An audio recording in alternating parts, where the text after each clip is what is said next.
Formas de onda en electroterapia. Comenzamos por analizar la corriente galvánica que se aplica a la caja de prácticas que actúa como paciente artificial. Viene la corriente galvánica saliendo del estimulador, a ella se le aplican dos sondas de osciloscopio, una para ver la onda de voltaje, otra para ver la onda de intensidad.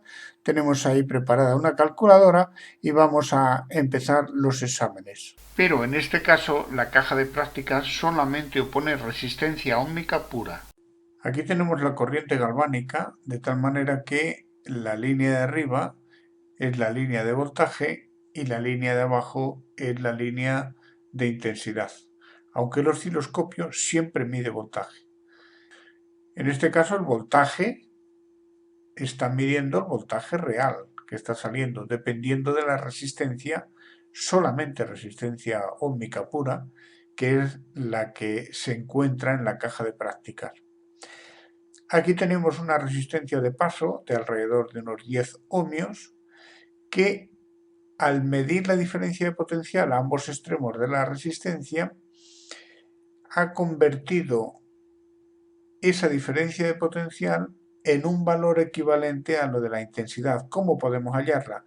Para hallar cuál es la intensidad real que está pasando o cómo transformar este valor de voltaje en intensidad, es muy simple, se aplica la ley de Ohm de tal manera que se divide estos 117,4 milivoltios entre la resistencia y nos va a dar la intensidad real o coincidente con la del aparato. Incluso podríamos averiguar de esa manera si hay algún margen de error o si coincide la lectura del aparato con la real. Estamos haciendo la medición en intensidad constante, porque la galvánica no se puede hacer en voltaje constante. Vamos a provocar oscilaciones en la subida y en la bajada de la intensidad y vemos cómo ambas líneas suben y bajan. Vamos a medir la intensidad con un osciloscopio. Vamos a hacer una preparación en la cual vamos a aplicar una galvánica a la caja de prácticas y vamos a intercalar un polímetro, un tester, para contrastar las medidas del polímetro con las del estimulador. Se eleva la intensidad a un valor determinado, que en este caso va a resultar en el estimulador de